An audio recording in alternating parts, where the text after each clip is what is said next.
I'll intro it. I was wrong. This is the bit before the music. No, it is not.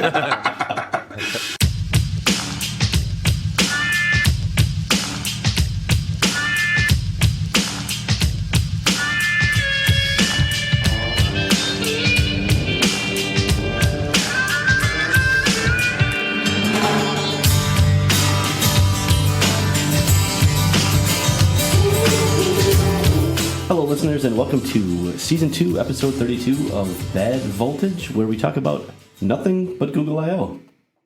And now, Bad Voltage.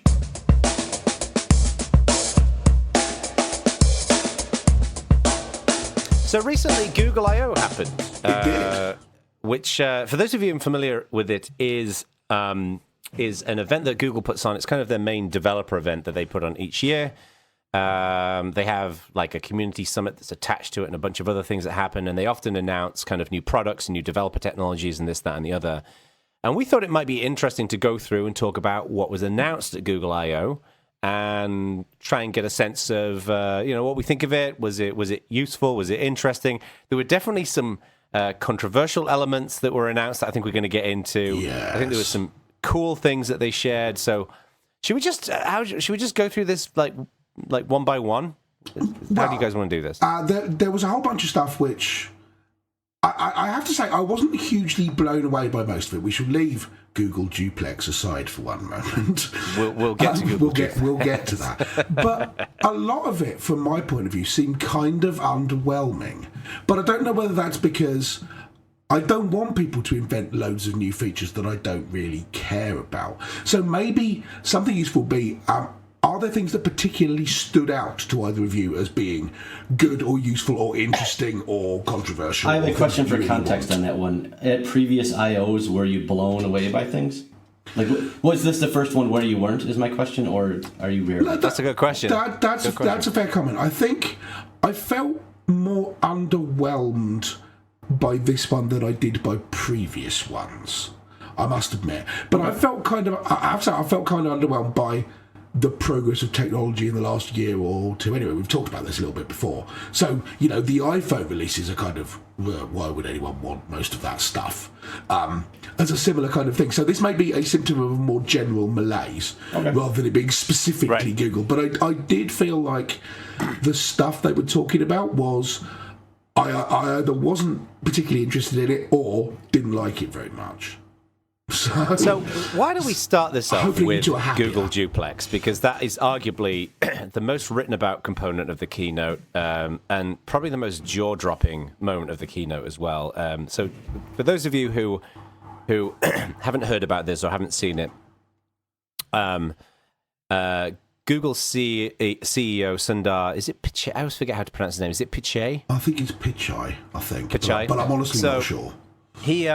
He gave a demo of this thing called Google Duplex, and basically it was a recording that they made of Google Assistant calling a hair salon first to make an appointment. And what happens here is, he says, he claims, and I don't believe he's lying, but he claims that basically this is Google Assistant completely autonomously calling this hair salon to book an appointment. So it's kind of like Google.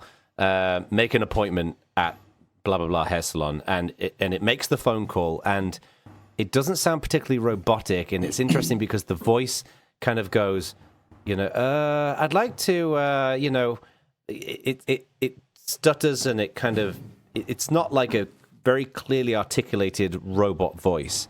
He gave a couple of examples. The first one was the calling the hair salon, but then there was a second one which was calling a Chinese restaurant, where the person who picked up the phone had a very, very deep Asian accent, and there was some ambiguity around like the time of the appointment and this, that, and the other. It was when I saw this was one of the few moments when I've watched a keynote and I genuinely out loud was like, what? It was mind-blowing to watch. But then, of course, it's opened up a whole set of questions around, is this okay? Is it okay to have, essentially a robot calling and pretending to be a human being? And the technology's very cool and very impressive, but there is that, of course, there's that sociological component, which we always get into in Bad Voltage. What do you guys think about that? I think I know have comments. I have opinions and comments. So many opinions and comments. Yeah, get going. Let's make it happen. First of all, people really seem to be getting hung up on the portion of this, where as you kind of indicated, it would say, I want to make a reservation. To my understanding, they did not insert the ums to make it seem more human. It's literally that it's thinking about what to say next, and that's, instead of silence, a more natural pause. So they're not. Did Google? They're not spuriously inserting that. Did Google confirm that? It's actually the computer thinking, what exactly do I want to say next? And instead of silence, is more natural. So they're not spurious. Yes, okay, fine. They're not spuriously inserted, but nonetheless, you could just easily have it go something along the lines of, "Hi, is that beep salon?" There's no reason why I have to say but that would be super than... unnerving.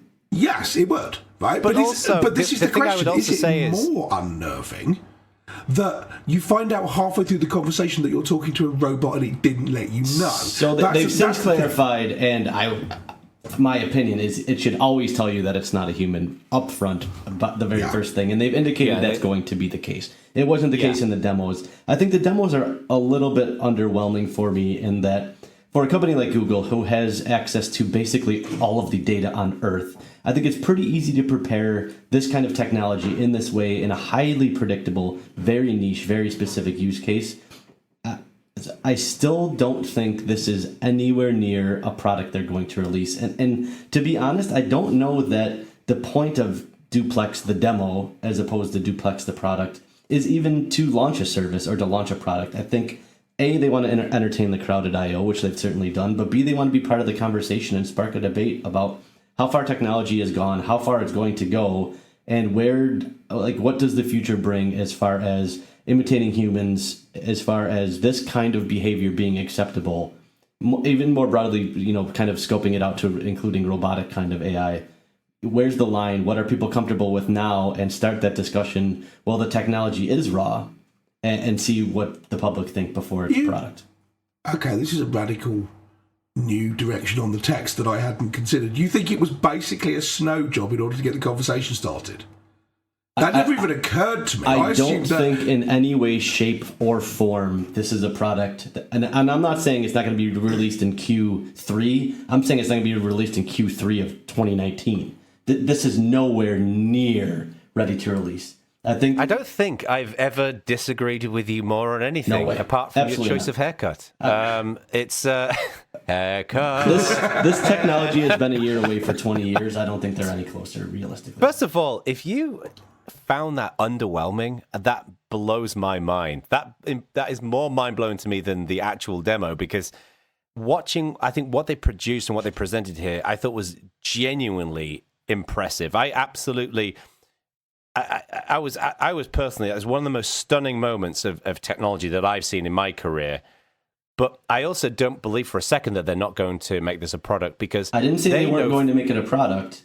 I said a release product. Released anytime. So I would say 2018, not even on the table.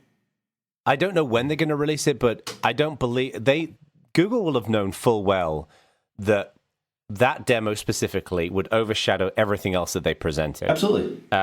And therefore, there's going to be a high level of expectation that this is going to be released at some point. I believe it will be released in the next year. And I think the interesting part of this would be the other side of it. To make a reservation is super easy and doesn't take a lot of your time anyway. To solve the problem from the other end, to have assistant answering the phone for restaurants, that's a difficult problem. Yeah, that's something restaurants, salons, a whole variety of service industry would pay fairly good money to have that done for them. When that service is ready, I'll believe that on a broader note that AI is here in a meaningful way. So when I say it's underwhelming, it was, I think, an interesting concept. I think the NLP of the voice is further along than I've seen anywhere else, and that's cool and it's interesting. But the problem to me is so scoped that I think some people took it a little out of context where it really is and what it really did. Yeah, but even within the scope of a computer calling a restaurant to book a reservation, even within that scope, I would argue that was, first of all, incredibly impressive technology, but secondly, I don't think that they present. I'd have to go and look at the transcript, but I don't believe they presented it in a much broader context. I think they basically said, we spend so much of our time booking appointments and doing these menial kinds of tasks that's the goal of this feature is very specific outcomes with another human being. Booking an appointment would be one of them. Checking if I can imagine like checking if your prescription's being filled could be another one. Sure. I imagine that, where there is a clear decision tree at the end of it, right. that adds to logical conclusion. I guess I don't see a conceivable workflow where I pick up my phone, I say, hey, Google Assistant, please make me an appointment at this restaurant at this time.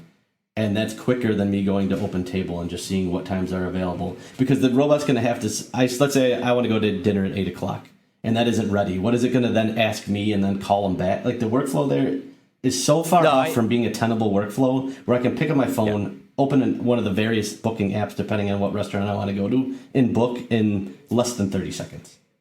Well, apart from anything, for me personally, I have complete control of my calendar, right? Like I don't have staff who are booking things on my calendar like a lot of people. I would not give over control of my calendar to anyone.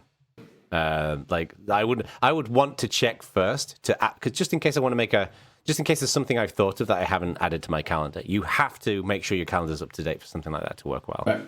which isn't for everybody, and it's okay for a tech crowd who live out of their calendar, but I'm not sure that my dad, for example, is necessarily going to. I guess my point was that it was a cool demo that I'm not sure how broadly applicable it is. Yeah, I think that's fair. What do you think, Langridge? I take your point about it being technologically impressive, but all the time I was watching it, there was a little tiny part of my brain going, wow, that's actually technically relatively difficult. Although, a brief aside, have you seen a thing called Lenny? No. Lenny? It's a tape, essentially, that someone put together of this kind of old guy. And the idea is that when you get a telemarketing call or something, you essentially play this tape. It's more than just a tape. You need a computer on this end to play it because it listens for the other person to pause and then plays the next thing. But it's completely static. It's not reactive in any way to what the people are saying. It's just this old guy who'll go, okay, no, that's interesting. Can you tell me more about that? And loads of sentences like that. And there are hundreds of videos of people who've set this thing up, and then every time a telemarketing person rings up, they switch them over to Lenny. And these telemarketing people have been talking to this thing there are calls where they've been having a conversation with this thing for 40 minutes. Right? So, to some extent, it's not that difficult to basically come up with Barnum statements to keep a conversation going. Right? So, it kind of put me in mind of that. But the more important thing was the little tiny part of me that was thinking, well, this is technologically quite cool, was overshadowed by the huge thought that this is a perfect example of people going, wow, we can do this and therefore we should do this. And either no one sat back and went, is this really a good idea? Or they did think that and then went, yeah, we've decided it is a good idea. So just for my own edification, what part don't you think is a good idea? Yeah, I'm curious as why. It feels immense. Well, it feels literally dehumanizing to me that people take your example of picking up a prescription, right? So you think, okay, I can just have this thing check whether my prescription's been filled. That's really handy. Now think about the person on the other end of that who is now dealing with 1,000 calls a day from the same Google robot voice going, is my prescription available yet? My name is Stuart Langridge. Right? That's horrid. How's that dehumanizing? That's just business. What do you mean it's just... Yeah. Well, that's what happened. Like in the same, you could make the same argument that if a restaurant gets written up by Anthony Bourdain, that they're going to get phone calls all the time. That's people calling because they want to have business. Just because it's a robot at the end of the phone, I don't see how that makes much of a difference. I disagree, because every time when I ring up, and when you ring up to book a restaurant or something, you don't use the same words, ignore all other conversation. If the bloke on the other end of the phone says, we're closed that day because of this random thing, you're not going to go, I'm sorry, I didn't understand that. I really don't think that you can have a proper conversation. I don't think we're anywhere near the technology for that. And because of that, I really dislike the idea that we pretend that you can. The solution is not to make computers imitate people. It's to teach people that this thing is a computer, but that's okay. You can talk to it like a human, no problem. So wouldn't the solution to that just be, deceptive about it? It's saying, hello, this is Stuart's virtual assistant. I'd like to, and then whatever it was going to do. Seems like a very easy solution to that, so the person immediately knows it's not an actual person. Yeah. It's like... Hi, I'm your congressman's virtual assistant. Are you planning to vote for us? That's a robocall, right? You get them all the time. Does anyone think, I love them, they're fine? But robocalls are already illegal. I don't know how that would... Like, this being a virtual assistant wouldn't suddenly make that illegal call. But is that problematic, that robocalls are illegal? I mean, I think it's a good idea that they are illegal. What's the difference between that and this?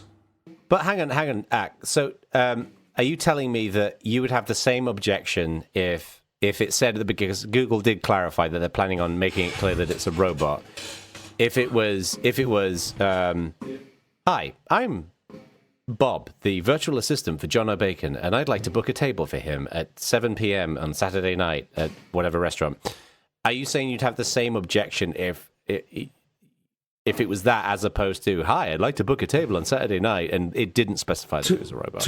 To me, I would have less of an objection, certainly, because part of my objection to it is the deceptiveness of it, and it would no longer be being deceptive then. Right, but exactly. I get the deceptiveness piece. I think everyone's on the same page on that. Yeah. Right. But to me, it still feels... Imagine being the person on the other end of the phone. You know how frustrating it is when you ring a call centre and the person on the other end of the phone is a person but has to walk through a script anyway, right? So they're not interacting. You're essentially talking to them like a robot. You can feel that you're talking to someone who's going, now step 2, have you rebooted your computer, kind of thing. That's where they're not permitted to deviate from the script. That's really frustrating to me, having that conversation. And this is the same. Yeah, but you got to bear in mind... So if your point is it's the same, it's already happening. I guess I still don't get your point. Well, and the thing is, as well, as Google have made it very clear, at least from my understanding, that this is designed for menial logistical tasks. It's not like if you call a call center, if your computer's not working, and you call a call center, it's a much more in-depth conversation trying to get help and rectify the issue that you've got in front of you, right? If you simply need to check if your prescription's being filled or book a table, it's a transactional discussion. Yes, you're not going to have a particularly human conversation with someone. It's going to be, hi, can I book a table? Sure. There you go. Oh, thank you. Have a nice day. And that's going to be it, right? But it sounds like your objection almost, it reminds me of another thing which was in the Google keynote, which was a concern that kids are not developing manners growing up with Google Homes and Alexas and stuff like that, because they're not saying please when they ask for something. That politeness bot. Yeah, so they're trying to solve this by like making sure that kids, and I agree with that. Like, I think you should say please to these things. Like, it feels weird to me to ask for something from Google Home and not say please or even thank you. You be polite to it in the same way that you were polite to your valet. Right. You know? So I think this brings up the broader discussion, which is I think the direction, Stuart, you're trying to take it is, do we want AI to be more human-like, or do we want to know we're interacting with AI? I personally would like to know I'm interacting with AI. Yeah, I think it's more natural that way, and you're going to respond in a different manner that's going to end up being more expeditious anyway if you know it's AI in a way that you just wouldn't with a person. But I'm curious to see where this goes medium term, where it's AI calling AI. Well, that was my... Because they'll end up just developing their own language, and the call will be done in a quarter of a second. Yeah, I mean, you said exactly that when it becomes the thing which answers the phone at the restaurant as well, you'll then have my Amazon device calling your Google device to book a thing. Right. Yeah. Yes. It's essentially you're just building the internet just on top of voice. It's quite interesting. There is a whole second area which is around automating people out of jobs and so on and so forth. But particularly, that's been discussed to death. And do you think this does that in any meaningfully different way than OpenTable, as a specific example? No, I don't. Okay. I mean, I certainly look forward to the first time someone trains this thing to Robo 419 scam people with advanced AI auto training built into the platform. Yeah. So, I think, how can I put this? My immediate feeling about the deceptiveness and the direction of the thing. I agree. We all felt like that. I was kind of disappointed that the Google people either didn't think of it or didn't think it was important. You got the impression that they got all the pushback and they went, "Oh no, of course we'll change things, deal with it." It's like, well, why didn't you do that to begin with? I am surprised. Stop doing slightly unpleasant things, waiting for the public to go, "That is unpleasant," and then go, "Oh no, we'll fix it." Just don't do it in the first place. I am surprised that there was a naivety that they didn't see it.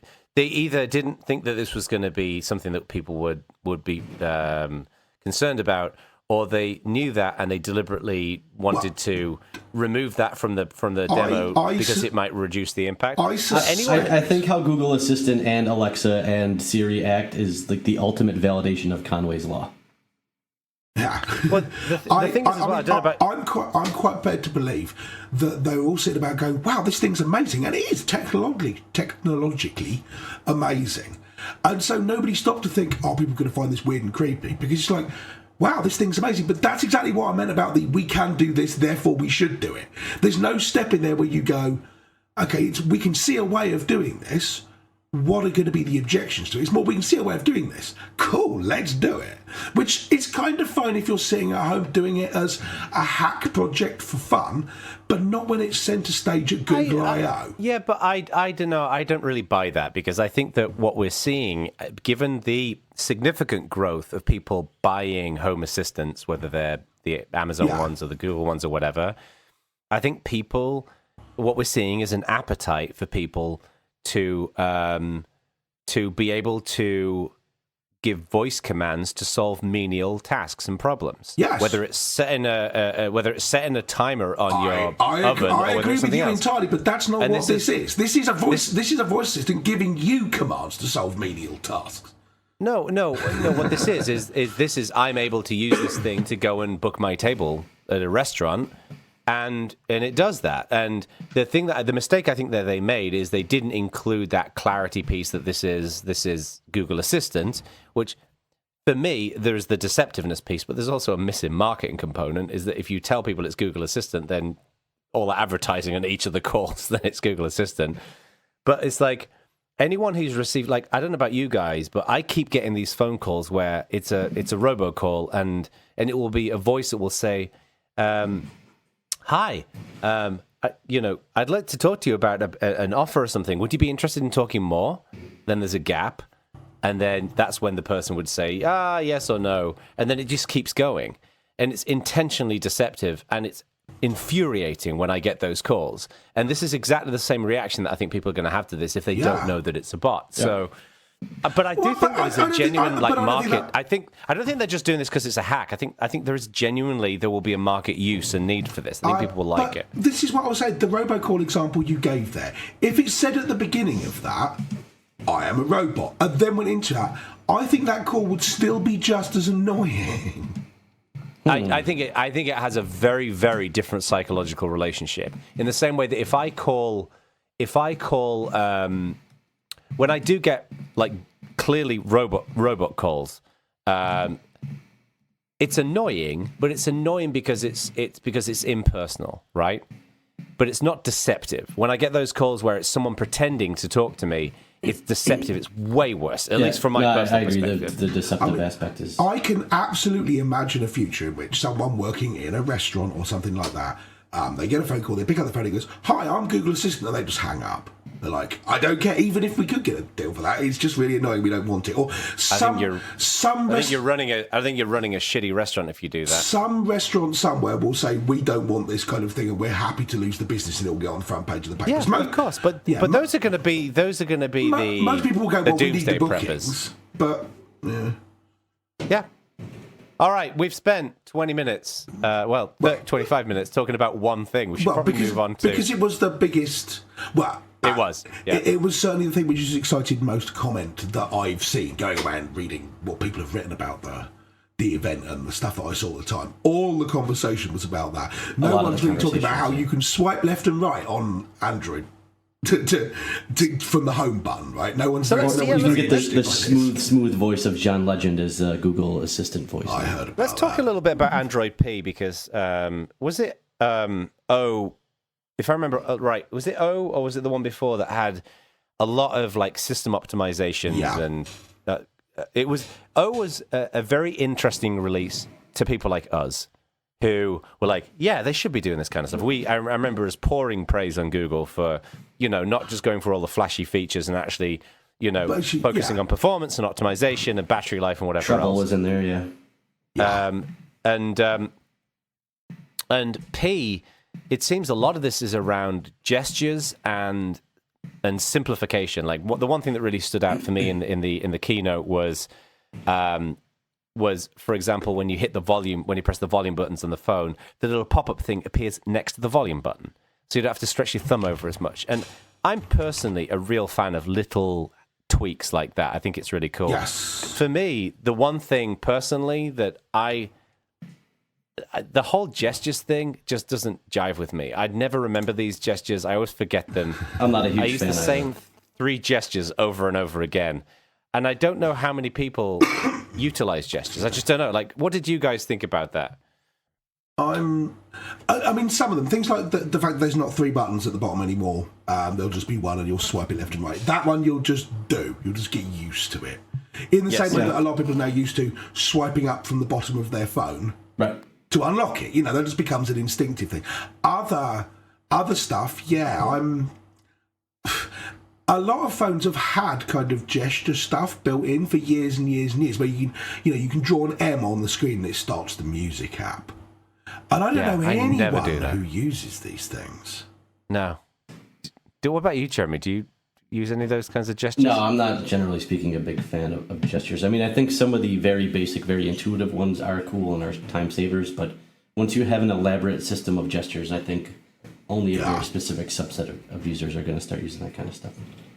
Yeah, I was more interested that they had such a focus on the quote-unquote digital well-being aspect of the platform. That I thought was interesting. Yeah, yes. That's a good point. I forgot about that. And I was kind of torn by this, because on the one hand I thought, well, yeah, but this should be a bunch of stuff telling me stop using your phone and go and play with your kids or whatever. How annoying is that? And then I thought, Langridge, you're exactly the person this is designed for. You should pay more attention to it. You, more than almost anyone else who I know, is who this... I think they actually have pictures of you, like the size of Chairman Mao in their Google offices. Like, this guy... If we can bring digital wellness to this guy, we could bring it to anybody, yes. That thought did kind of cross my mind. So, because my instinctive reaction was, okay, how do I disable this thing where it nags me to stop using my phone? I'd be like, how about I pay attention to it? Seems like not a bad idea. It'd be great if they basically had it where you could only disable it if you go for like a 5-mile jog or something. That's gamification. What I think is interesting about that is that's almost the opposite of the thing of my complaint with the Duplex stuff. That someone at Google is sitting down and thinking, okay, what are the second order effects of what we're doing? So instead of let's make our phones more addictive so people spend more time in it and then we get more eyeballs on the ads, thinking what's best for the universe, not necessarily for dragging people into using our product as much as possible. Have you seen Asa Raskin's new thing, the Centre for Human something or other? No. Yeah, he set up amazing hats. Tragically, he doesn't seem to have an amazing hat at all. I was really disappointed. But I have to look up the name of it. But he set up this kind of, as far as I can tell, it's just sort of a discourse forum and a bunch of newspaper articles at the moment. But deliberately looking at this kind of how do we humanise technology so people aren't addicted to it. Do we, are there ways of getting people to look away from their phones the whole time? And some of it, I think, is Luddite complaining. You know how people say, oh, I bet everyone just stares at their phone on the tube now. And then there was that picture of everyone sitting on the tube reading newspapers. 150 years ago or whatever. So it's not actually a new problem. But nonetheless, it is a thing. And it's reassuring to see Google at least owning the fact that they've done some of that and attempting to do something about So it. maybe this is a cynic in me, because at one point they said Google wants you to spend less time on your phone and more time with your loved ones. And I thought, no, they don't. But I'm guessing, and I don't know this to be true, to be very clear, that there's some amount of data internally at large, at Google and Apple most specifically, saying that there's a certain threshold that if you pass, you'd probably get burned out on the technology and then not use it at all long term. And they're trying to stem that curve, would be my guess. Wow. See, I'm prepared to believe that there are people internally who are saying, this is not necessarily a great world that we've created in this aspect. We should do something about it. And there are some semi-decent people going, okay, let's do something about it. It's possible that it's a massively cynical thing, and actually this is better for their bottom line. And I have no evidence against that. They are a massively data-driven driven corporation. I think this is a generational thing. I think I think we're going to see more and more of this. I have to say, I've been predicting this for years. That in the same way that in the last, let's say 10 years, recycling has become something that people just tend to do. Like if you can reasonably in your area, I would say that eating healthy food has become increasingly normal. Like people are much more aware of the food that they have. You see calorie counts and menus in certain restaurants in certain parts of the world. I think exercise has become much more of a thing that people care about. People wear Fitbits and all the rest of it. I've been saying for a while, like I think that screen time and digital awareness or awareness of the impact that technology has on our lives is going to be something. I think in the same way that, CrossFitters won't shut up about bloody CrossFit, I think we're going to get to a point where certain people will boast about how they restrict their digital time. And I think Google are seeing that. And I think that my theory is that what's going to start capitalizing on this is kids who have grown up in a world where they've never not known the internet, right? And they are increasingly in control of their own destiny, and they, as part of being, quote unquote woke, is being aware of the impact that technology has in your life. And I think they're seeing that curve forming, and that's why they're doing it. And I admire them for this. I think that's a really interesting way of looking at it. Because, yes, what you want is, in order to fix it, assuming you acknowledge that this is a problem at all, like the screen time thing and so on, the Centre for Humane Technology is the name of the thing, and they say technology tears apart our common reality and truth, constantly shreds our attention, it causes us to feel isolated, makes it impossible to solve other pressing problems like climate change, poverty and polarisation. There are certainly people who are drawing a line between things like the fact that everyone's constantly on their phone and on Twitter and everything, drawing a line to things like Brexit and so on and so forth, right? Whether you agree with them or not, assume you acknowledge it's at least a bit of a problem, which sort of thing you've been talking about, Jono, the way to fix this is to make it trendy to care about it. Exactly the same way as you say, you make exercise trendy by creating Fitbit. The Prius came out, and it was the trendy thing to own one. You wanted to be seen to have that because celebrities had them, and so on and so forth. And that kind of, in the same way that people are trying to make environmentalism trendy, making this kind of screen time stuff trendy. And it would be one of the things where Android could be ahead of Apple on this sort of thing. It feels like a much more Apple-y thing to do to fix this. But maybe if Android can steal a march on it, it becomes the trendy thing. And they're like, wow, Android really cares about this in a way that Apple doesn't. So maybe my next phone will be an Android phone. I don't know, but I can see that discussion. It's interesting you say that, because do you remember when Apple started really shooting into mainstream success, with like a iPhone generation type thing? Do you remember? I remember on Lug Radio we used to talk about this, how their advertising and their design was very human orientated. Yes. It was people out having fun with their friends and their families. It was the whole Mac versus PC thing, right? PCs are big, boring things for business people. And I think Apple has lost its edge in that regard, and Google are really focusing much more on this. When they kicked off the keynotes, or maybe it was later on actually when they did the Android bit, they had this video which showed like Android is more this and more this and more this, and they went through all these different, very human-centric things.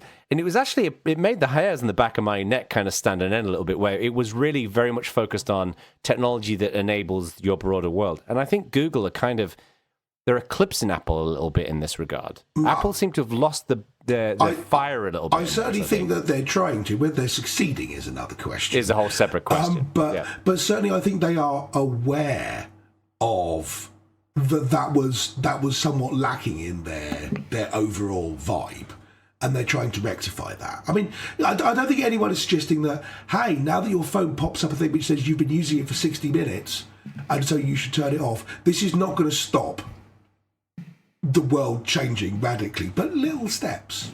And what I think they need to do, if they're going to make this work, is having easy ways. Like, do you remember there was that? I remember years ago when I was a journalist, I got really bad RSI in my fingers, and I installed this app on Ubuntu that was, I forget what it was called, Work Something, that basically would lock your keyboard on set periods of time, and you could have these micro pauses. Yeah. And it was really helpful until I switched it off and never used it ever again. And I think, particularly in the world that we live in today, which is an optimist is very socially orientated and wired up, to a cynic would say is incredibly narcissistic and navel gazing, that the publication of your adherence to those digital wellness things is going to be critical for this to actually work. This will only work if people can show off about it. That's fair. Yeah. No, and I hate the fact that we live in a world where it's like that, is that people are so fucking focused on how they appear to other people that they've got to show off with what they're doing. Right. I think, but you may find that some of it is, I'm getting this phone because it has these things, even if you quietly don't actually use them or turn them all off, even if you don't have to go for a 5-mile jog first. It's on a related note. I look forward to all these 5-mile jogs, by the way. On a related note, one of the other things that I thought was one of the most compelling elements of the keynote was the changes to Google News. Do you guys see this? Mm-hmm. Yes. So I forget exactly the specifics. I know they're basically trying to use AI to curate a bunch of news, and kind of grouping news and like grouping multiple different perspectives from different news sources around certain topic areas, and showing the same sources and the same that was what I thought was summary for everybody, which I thought was really interesting. We talked about this a while back because BuzzFeed started doing a view from outside your bubble thing, which seems to have dropped away a bit now. But that whole idea that when you read some coverage, you see coverage of it from other points of the political spectrum, so you can compare them and get a sense of it. And we said that would be great, but no one's got a motive to do it. It's really hard, and there's no way AI could do this. And I am still exceptionally sceptical that it's possible to do this with AI, because I think that people who don't like having their view argued with will say, the Google algorithm deliberately leaves out a bunch of this stuff. So what happens is, imagine that it gives you a rounded view. I can imagine a right-wing website saying, but that's because the Google thing's got a liberal bias. Yeah. So I don't know that it's actually going to fix the problem, but it certainly can't hurt to try. The true test in my mind of this is actually going to be acceptance by conservative pundits. Is that if conservative, because there's no doubt that Google has a liberal bias. There's no doubt in my mind at all that that's the case. And I think if Google's biggest critics can look at this and say that it does present both sides of the argument, then it will reasonably be a success. Google the search engine, Google the news, or Google's employees have a liberal bias? I would say Google, the company, the employees. I don't know as much about whether there is a liberal bias on the search engine or on the news, but there's no doubt in my mind. Wanting nice things to happen is not a liberal bias. You what? What did you say? I didn't hear what you said. I said, wanting nice things to happen is not a liberal bias. I would argue that your point just there is a liberal bias view. But that's... Because you're basically saying that you're basically saying by saying that a conservative view wouldn't want nice things to happen. Yeah. And that is what I'm saying. I personally think that's an unfair representation of the conservative view. Well, so I absolutely accept your point that what will be the measure of acceptance for this is if it's across the political spectrum accepted as fairly representing both sides of the argument, or all the sides of the argument. I think the chances of it happening are close to zero, but I certainly agree that would help.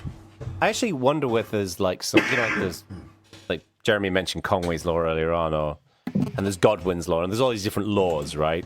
I wonder if there is a law that, like, the definition of success or a key indicator of success is acceptance by your biggest critics.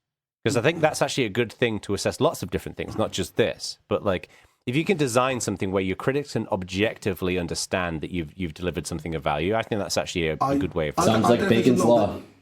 Bacon's law. Well, there's certainly an aphorism for the opposite, which is that it's very hard to get someone to understand a thing when his paycheck is dependent on him not understanding it. Yes. Yes. Which I've heard. I don't know who said that originally, but that seems like the opposite of Bacon's law. So, well, the thing that I'm excited about this is I know I've ranted on many episodes of Bad Voltage about this, but like it really bugs me that people aren't willing to look outside of their bubble and read other perspectives. Well, and I can't stand it when people only look at it like I've talked about this before about people who I'm connected to on Facebook. Certain people, all they do is soak up all of this right-wing conservative bullshit, and then other people will they'll do the same for the liberal side. And I like the idea of the Week used to do this a while back, where they'd show like different perspectives from different publications. Yeah, and I think that's a healthy thing. Even if it doesn't entirely succeed, I think we need more of that in the world. One of the questions I have is, this is only going to be on Google News, right? Do people actually read the news through Google News? I don't personally. No, I mean, I think part of the problem is if you go to the Wall Street Journal or the Guardian or, Vox or whatever, the Telegraph, wherever you go, you're not going to see this anyway. It's only for people who are already going to Google News to get the news, which doesn't feel to me like it's a lot of people. Maybe I'm wrong. I'm guessing a fair amount of people go to news.google.com in a way that they used to go to yahoo.com. Okay, no, that's fair. I mean, I'm sure they do. I don't know that we're the exact correct demographic for such behavior, but more broadly, I would imagine that is the case. And even if it only takes place on news.google.com, you would think that if it's a good idea, people would start thinking, I would like to get my news from this place, and my friends tell me I should get my news from this place. Plus, I mean, when you do a search about something topical on Google, it returns Google News results. So just that ingestion point is pretty high. True. Yeah. No, that's fair comment. But that kind of did make me think of it, that this seems like a great idea, but it kind of happens in this one place and doesn't happen everywhere else. When we talked about this before, we said, why don't we set up a site which balances these things? And the answer is everyone who should be looking at it will not go and look at it. Yeah. But maybe if you're Google News, people will look at it. I have to say, the thread that runs through all of this with everything we've talked about so far is, I do feel like Google are trying to do the right thing broadly. Like, I think this news initiative I'm glad that they're doing this. Whether it succeeds or not is a whole separate question. Yeah. And it's, even if you build something that provides both sides of a viewpoint, you still have to, people have to be open to seeing other viewpoints, which I think is critically missing from a lot of people. But the fact that they're trying to do this, the fact that they're trying to do the digital wellness thing, I think is good, right? Agreed. I do think they have a good heart beating in that company, and I admire the fact that they're investing their resources in doing this kind of stuff. So, what else stuck out for you guys from the? I was going to say, is there anything else? We're going in 45 minutes of Googling this now. Smart Compose didn't come up yet, which I thought was kind of an interesting take. Have you actually used the Smart Replies? You mean the pre-canned replies? Yeah. Use it all the time on my phone. I don't, because they're so kitschy of a response that I would never type that, so people would know I was using it. It feels so weird to me, the idea. I mean, even if I was going to reply and say, thanks, that's great, and there's a button at the bottom which says, thanks, that's great, I won't press it because it feels really dismissive and horrid. Why? Yeah, that seems like a Stuart. That seems like a Stuart issue. If you were going to like respond with, yeah, thank you, that's great. Why wouldn't you just press the button? I'm not for a moment suggesting that it's a bad feature or that people shouldn't use it. I'm telling you very specifically, I don't use it because I feel weird. But I'm unusual and wrong in this. Have you ever typed literally exactly what it would have said? I've never typed literally exactly what it is. That would amuse me a little bit. But I'm reasonably sure that I may have typed something different because otherwise I should have just pressed the button. Let me ask you a broader question that relates to this. Is how, like, speaking personally, I absolutely can't stand typing on a phone. Like, it's horrid. It annoys me. It feels like unbelievable amounts of work. So what I tend to do is I tend to read my email a lot on my phone. I mark it to be followed up with, and then I will not respond to it until I get to my computer. One of the things I like about this smart reply thing is sometimes, you know, if somebody says, you know, for example, yeah, I've booked that meeting between you and blah, blah, blah, blah, blah. I don't like to leave. I always like to have the last word, and even those kinds of things, which would be, thank you very much, I appreciate that, right? Even if it's just something like that, just like acknowledging that somebody else did something. I find those smart replies are really nice for that because I can do that from my phone and it's done, it's archived, off we go. What do you guys type a lot on your phone in that regard? Like, because that's the reason why I find it useful is because I detest typing on my phone. But you know, if you are happy typing on your phone, then I can see that the value is much more limited. I type on my phone a fair amount. I tend to not write lengthy emails on my phone, but agreed. Yeah, so I don't know. As I say, it feels. I mean, I suppose this ties into the duplex thing. It feels dismissive and unpleasant to me. Someone's written me an email and I just punch a button and it sends a reply to them. But they don't know. I'm aware they don't know. I'm not trying to defend it. I'm just telling you how I feel. But it sounds like you're irrational in the way you're feeling. You're basically saying, like, I don't like this because it feels weird. I agree. Feelings are often incorrect and misjudged. Yeah. I'm not disputing any of that. I'm just telling you why I don't use the buttons. And therefore, the whole smart replies thing, to me, feels... Well, not what's it? Smart compose. Although the examples seem to be things like you start typing in "Let's go and get some," and it fills in the word tacos. So smart compose is a little different than the smart replies. Yeah, it is. Yeah. It's preemptive text is smart compose. Yeah, I mean, to me, I suppose smart compose is kind of like the guesstimate text stuff on your phone. When it can often do quite a good job of, just pick the middle one. SwiftKey learns pretty well, I will say, in my experience. The Google keyboard does quite a good job of... Correctly quite a bit of time. Yeah. Quite a high percentage of the time. Is Smart Compose rolled out to Gmail now? I don't believe so. I haven't seen it in Gmail, certainly. Have you tried the new Gmail? Yeah. That came out recently? No. Yes. What do you think? You like it? It's a visual refresh. Did it change? Did it change any features? They added a lot more new stuff in there. Like they got the sidebar on the right, which integrates Google Calendar. I turned that off. I'm like, go away. I have a Google Calendar tab. I don't need it in here. I can see how it's useful for you, maybe. Well, it's just I find that it's too cluttered for me. I love Inbox, and the main reason why I love Inbox is that it's so easy for me to say that I'm done with emails. And you can kind of do that with archiving emails in Gmail, but I prefer the way they do it in Inbox. I like how Inbox uses bundles as well to group stuff together. I like how I can, like, for example, I don't use TripAdvisor anymore for trips. I just go and click on the trips section of Inbox and it shows me all my trips. But Gmail does that too, right? The priority inbox stuff. It does priority inbox, but I can't go and summarize all my trips in one place. Yeah, you can. I mean, you've got by default, it's giving me primary, social, and promotions. But you can pick a bunch of other types of inboxes. I'm pretty sure one of them is trips or journeys or something like that. I might be wrong. You can? Yeah. You can certainly pick others. I don't think so because there's a select tabs to enable. You got primary, social, promotions, updates, forums, and then starred messages. They don't have anything for trips. I thought there was one about trips and flights and stuff. Okay, well, in that case, there isn't. No, fair This play. is so classic Google, though, because there's like bits of inbox I really like, and I want them in Gmail and vice versa. well, Like, you yes. can't set your bloody signature in inbox. You have to go into Gmail to do that, for example. Really? Yeah. Half the configuration settings are missing. Yeah, in the well, inbox. the Android app is the same as that. I can't remember what it was. My dad wanted to do something. Oh, it was delete a label, I think. And you couldn't do it from the Android app. Yeah. And he's like, I can't work out how to do this. And I said, okay, Dad, just give me your tablet here. I'll find it for you.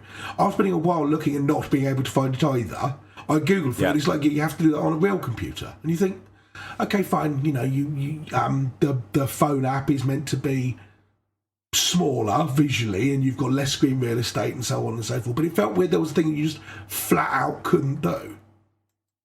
Well, it became clear to me as well that the changes that they've put into Gmail, at least from my perspective, is very clearly an attempt to get Outlook users. Like the integration of Google Calendar. That was my interpretation. Okay. I think I haven't used it looks Outlook. and feels more like Outlook now than I think it ever did. I haven't used Outlook or that kind of what do they call the what is Outlook? Describe it. It's mail plus calendar plus Personal information management. yeah, thank PIM. you. Right, yeah. That I haven't used that kind of integrated enterprisey PIM sort of tool. You're not for using Evolution 15 years. on your Linux desktop? No, I'm using Gmail and Tab. Before that, I used Thunderbird and didn't like it very much. Thunderbird. Is that still alive? Didn't Mozilla bring it back in or something? They stopped officially supporting it, but it's still going along. And then they picked up support again for it, I think. That's what I thought, yeah. Yeah, I can't remember the details, but yeah. So I have another question that relates to the keynote. Mr. Stuart Ian Langridge, as our resident Amazon fanboy, what did you think about the fact that it sounds like there's going to be smart displays with Google Assistant coming? Like there was an LG one that was demoed. I'm not the guy to talk to about this because I think the Echo Show is pointless. You do? Yeah, and therefore this is a rival to an Echo Show, and I don't care about the Echo Show, so I don't care about the Google version either. Oh, interesting. I didn't realise that about you. I thought you would be a huge fan of the Echo Show. No.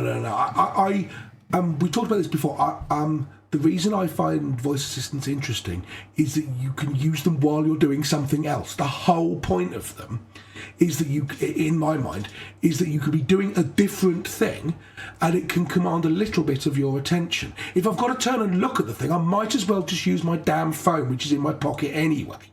The whole beauty of a voice assistant is I don't have to look at it to use it. If you put a screen on it, it's pointless. It's just a phone that I can't carry around. In my opinion. So, like I say, you must have the same view about TVs, I'm guessing.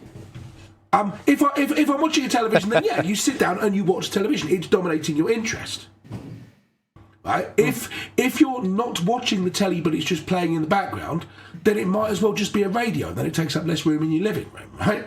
It's so yeah. I'm not. I don't like the Echo Show, and therefore the fact that Google have brought out a rival, it doesn't surprise me. But whatevs, I don't care. And if all voice assistants start becoming voice and screen assistants, I should be really annoyed. So the final one, I think, really that I noticed. I mean, yeah, there was like Google Photos with editing, but kind of whatever. Oh, I don't know. I mean, if it, they're apparently going to do the portrait thing now. Hooray! The what? Portrait lighting, the thing where you get the picture of you and a black background with stage lighting on it, which the iPhone X does, but it does it by basically having two cameras, so that's how they can pick you out for the background. And they basically take away the background, so you look like a theatrical poster or something. It's quite a cool effect. And there are a million different Android apps which do it, but because they haven't got the dual camera information, you have to basically go through and highlight yourself at the front of the picture, and then it cuts that out. And I'm sitting there thinking, this feels like something that AI could surely do. Right? I mean, Photoshop has a pick this thing out from the background just by clicking on it. So you can click on a tree and then it'll go pachink, and it picks up the tree. It'll basically select the whole tree for you, so you can then cut it out and put it on a new layer. And I thought, well, you know, maybe you can do it with hardware assistance if you're the iPhone, but if you're not, surely some decent AI could fix this, and it looks like it's going to, which is really good. speaking as a Google Photos Interesting. user. So I thought that one was interesting. The other two that kind of for me personally, one of the Google products I think is most impressive is Google Maps. And there was a bunch of things in here. The two things that really stood out for me here was the augmented reality directions. As somebody who does tend to use walking directions quite a lot, and as somebody who, as both of you will testify, gets somewhat lost from time to time. The walking directions, figuring out which actual direction you're going in is often flawed with Google Maps. And this augmented walking directions thing, I think is actually really neat in what they're doing. The Yelp killer kind of like, restaurant recommendations and stuff like that, I think that's also somewhat interesting. I'm not a heavy Yelp user, but I primarily use Yelp. I do use Yelp for certain things, like we're getting someone to come out and do some like gardening stuff, and generally it tends to give good results, but it's of course based entirely on reviews and whatever else. That kind of integration into Google Maps, I think, makes sense. But yeah, I thought it was kind of again, like these are like, to me, like logical things. They're not necessarily super sexy, but they're logical next steps that they're bringing into these products. Yeah. I thought, at least. So. I can see your point. I mean, the map stuff, the AR directions thing is pretty whizzy tech demo. I should be interested to see whether it works when you're not in San Francisco, but whatever, we'll give it a try. The other stuff, I was a bit annoyed by, purely on the grounds that if I'm, I pop up the maps and where is this thing? And then it will show me a map, and I think, great. And the screen's already crowded out by a whole bunch of, why don't you review it? Here's other things like it. Here's a street view picture of the outside of it. Here's a swipey thing. Here's, Zagat about it. And you're like, just shut up and get out of my way. You're a map. And turning it increasingly into Foursquare gets on my nerves a bit. But equally, I want all that stuff to be there when I need it. I just want it to completely sod off when I don't. And I appreciate that's not necessarily a circle which is squareable. Well, it'd be nice to say, like, there's a difference between I need to go to this place and I know I'm going there. Yeah. And so I don't want recommendations for other restaurants like it. We've already booked it. Shut up. Yeah, I'd like good tacos right now. Where's the best place within walking distance? So... Yeah, but they want you to...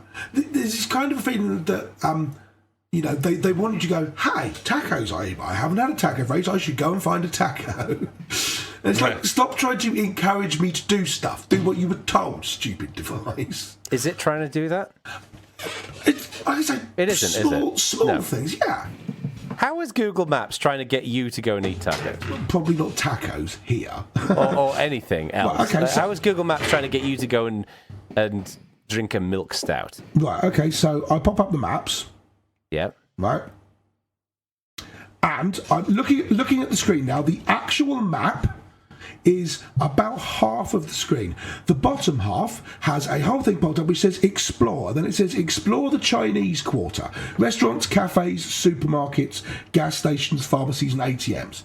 I've just opened the Google Maps app. I haven't used it for a couple of days, so it's not because I was in the middle of a search before. That's what I'm talking about. Explore should not be open by default. You know what? I'll give you that. I've realised from this conversation, I never open up Google Maps like itself. Google Maps always opens because I've asked it via Assistant to take me somewhere. That's my point, you see? I'll get you paper and carbons for your written apology, shall I? Hang on. What does this fucking do? Like, restaurants? Yeah, it's like... this is quite... I quite like this. I understand that this is an audio show, so you can't really see what's going on right now, but he is looking at his phone in wonderment, as if he has legitimately never actually opened Google Maps. Yeah, but I've never seen all this explore shit before. This is my thing. If I want that, if I'm in a strange town and I'm looking for somewhere to eat, and I've got then it's really handy. Are you defining Birmingham is not a strange town? If I'm in a town which is one of the strangest towns. If I'm in a town which is strange to me rather than strange to everybody. The interesting thing that you said that is if I just I'm in New York, if I just open up Maps, it doesn't do any of that. It just shows me a map of the island. Oh, well, that's... I mean, I don't know. Maybe a at some point I turned it on in the past and now I have to turn it off or something. I don't know how to turn it off, and it just pops up for me. But when you open up Google Maps, so you just open it up, and you don't want to explore, what are you wanting to do? I wanted to find directions to places. Almost always. Right. So, yeah, you wanted to find directions, so you just type it into the search box, which is at the top. No, absolutely, I can do that. It doesn't. So why? But what I'm saying is, from a UI perspective, if you are just wanting to go to a specific location, you've got the map open. You can see where you are. You've got all this explore stuff at the bottom. If you're going to go somewhere, then surely it doesn't matter about all that explore stuff. If you're not going to use it, you've got the search box right in front of you to search for where you wanted to go. So what's the problem? Do you not find it annoying? Why is it annoying? Not even a little bit. Okay, no. How it, like I disagree with you, but I want to understand why you find it annoying. Explore, like, why but is I it don't want to annoying that explore. there is? Why is it annoying that there is a part of the interface that doesn't immediately map to exactly what you want to do right now, but the interface that you do need, which is the search box, is immediately there. In fact, it's the first thing you see when scanning from top to bottom. Why do you find it annoying? I open up the map and I think, right, I'd like to see a map. And what I actually see is essentially a bunch of adverts for stuff, you know? But you're not seeing any adverts when you open Google Maps. What you're seeing is Explore, and you're seeing the map. And also, that's why I said they're essentially adverts. It's more kind of, hey, here's all this stuff that you should be paying attention to. And what I want's a map. And that's been relegated to it's an literally not an screen. advert. No one's paying to have anything displayed on the opening screen for Google Maps. There is no advert. It's just got some options for you to explore the place that you're in. But also, when do you ever need to open up a map without having a push pin on the map that you're going to, right? Like, how often do you open up a map and just look at the map? Never, I open right? a map and type things into the search box. Yeah, absolutely. Right. So I don't want the screen all filled up with stuff that I'm not interested in and I don't want around by default. Yes, it's not doing me any harm, and fine, you know. I still think if you close that Explore bar, and now we're getting into the territory where this conversation is only interesting if your name is Jono Bacon or Stuart Langridge, which means the rest of our listeners. I mean, it is really interesting to both of those people. if you close the Explore part, Stuart, minimize it all the way, completely close out of maps, and open it again, you're saying it starts maximized? I don't know. I mean, maybe it doesn't. But I'm pretty sure I didn't. I think you once explored, it remembered that, and now it annoys you that you once explored. Probably looking to do your 5-mile jog. It does keep opening Explore. Oh, mine does not. And this is telling me to explore the Chinese Quarter, which isn't even on the damn map I'm looking at. It's a mile and a half. I cannot reproduce this. So, fine, listeners, since you've suffered through 2 minutes of listening about this, if you open Google Maps, do you get Explore or not?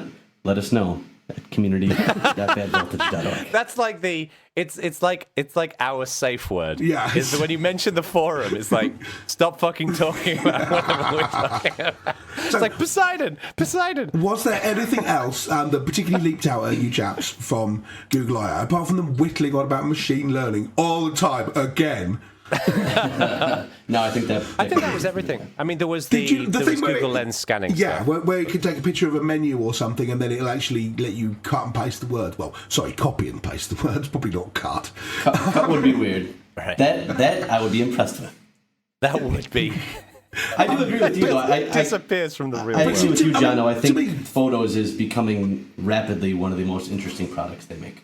Yeah, no, I'd agree with that, and I use that, so that's cool. And I thought that the menu scanning thing was cool. I mean, there've been apps and stuff which have done this for years, where it does essentially AR translation. You know, you hold it up to a sign and it translates it in the same font and all that, and you think, wow, that's really cool.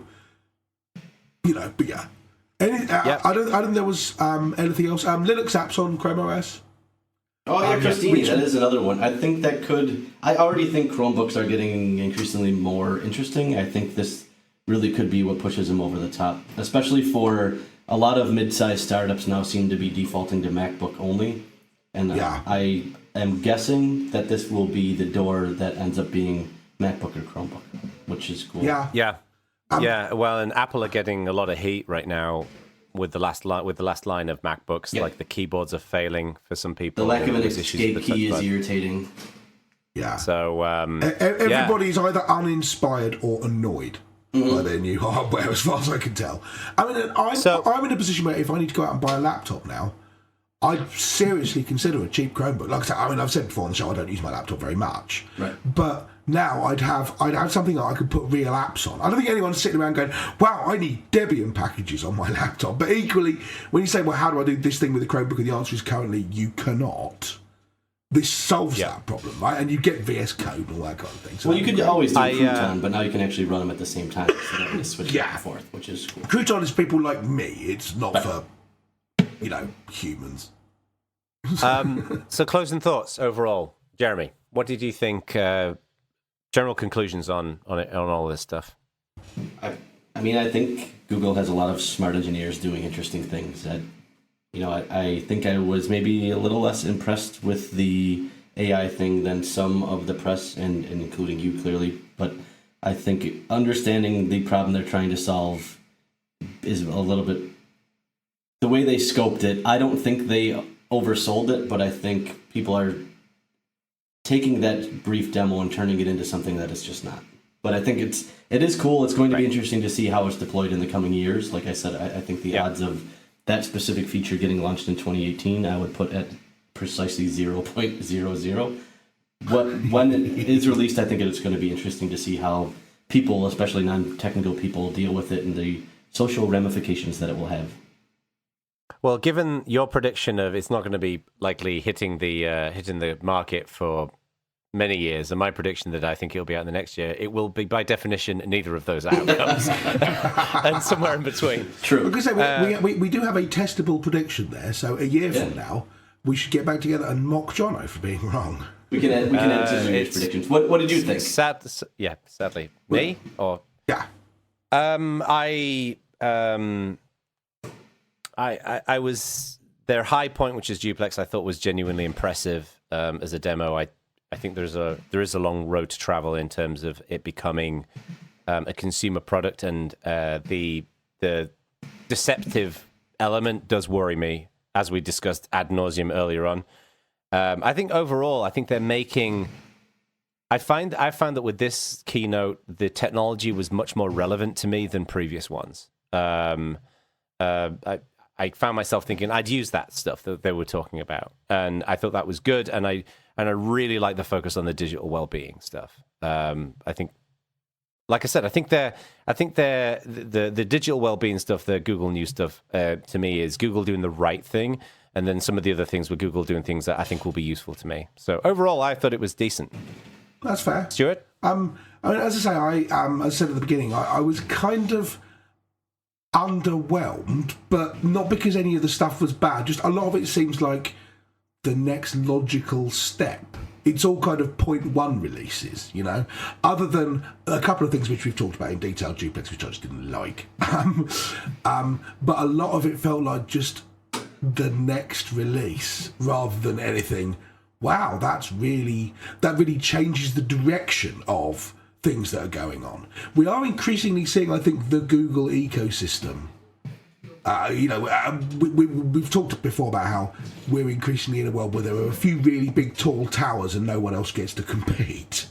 Right? If you take a picture of a shirt, Google now suggests that they'll be able to identify that and find places you can buy it from. Yeah.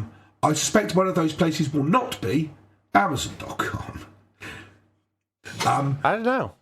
Amazon search rankings appear at the top of Amazon search results appear at the top of Google search rankings, or not non-advertised ones. Yeah, almost that's every organic.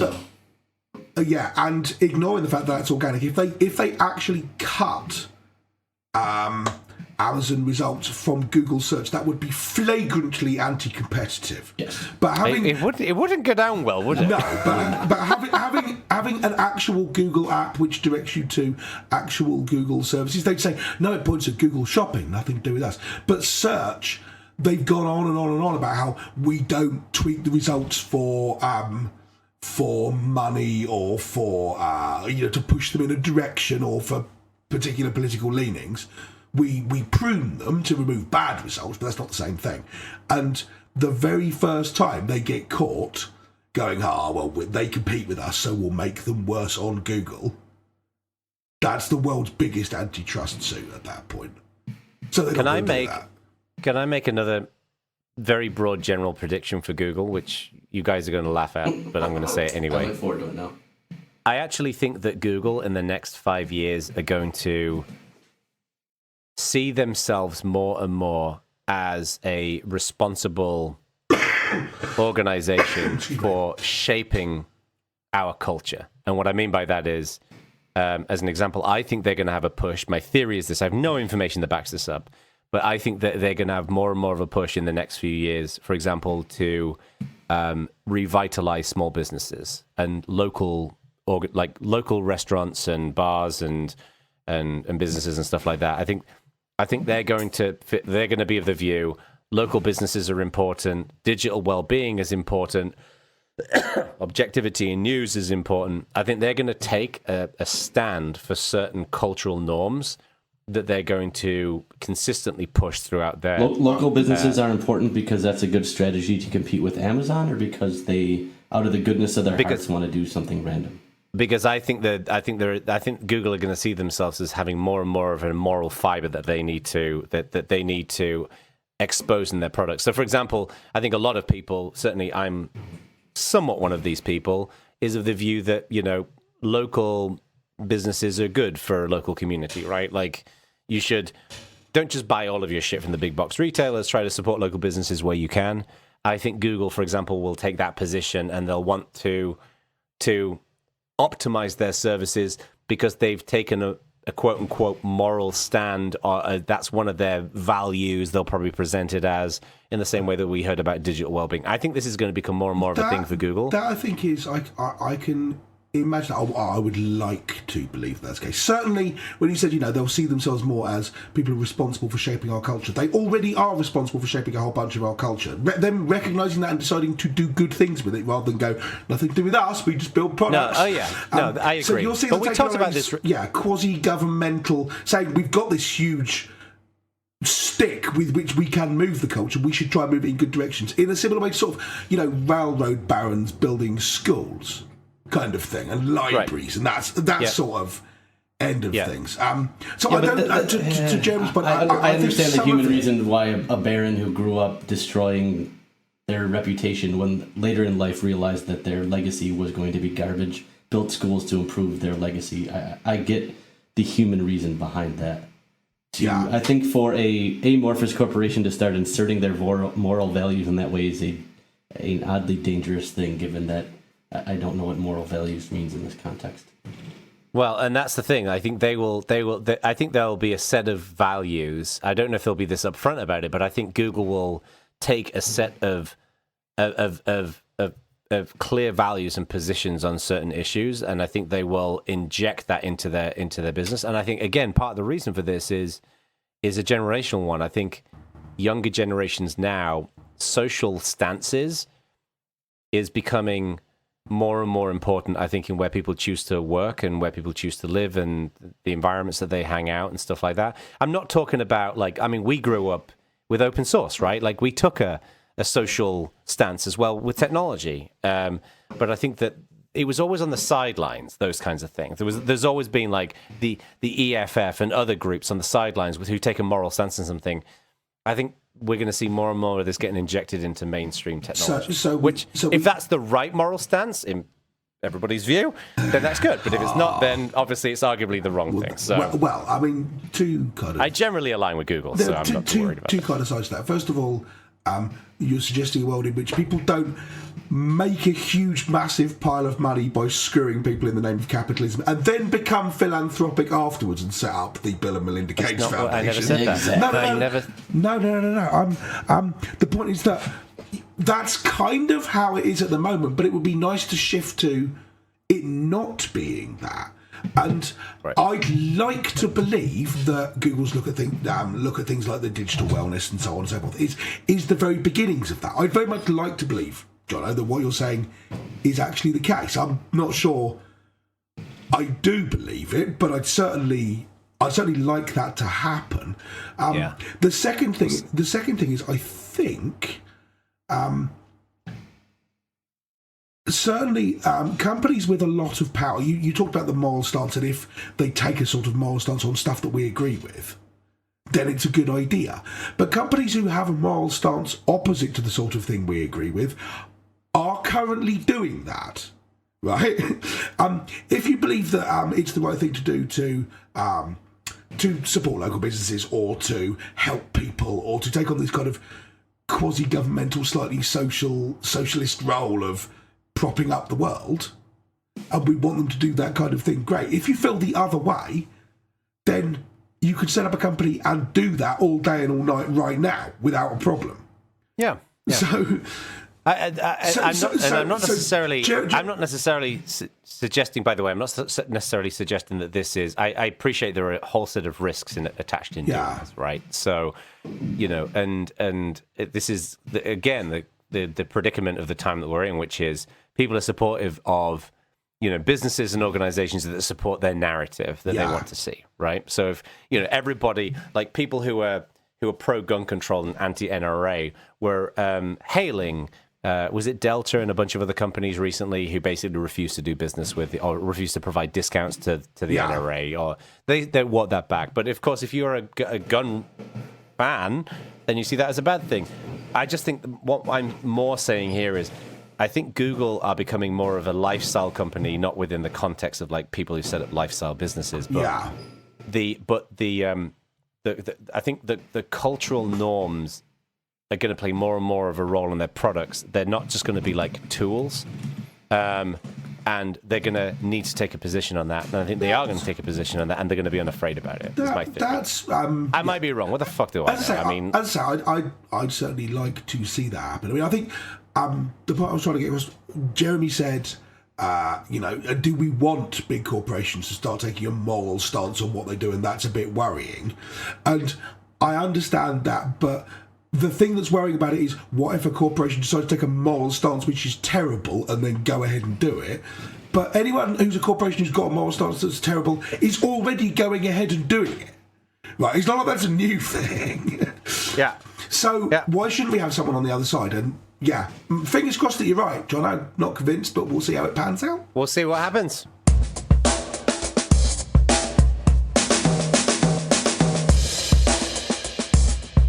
Do you think Apple users are crying at the amount of Google content in this show? Because it's been very, very, very Google heavy.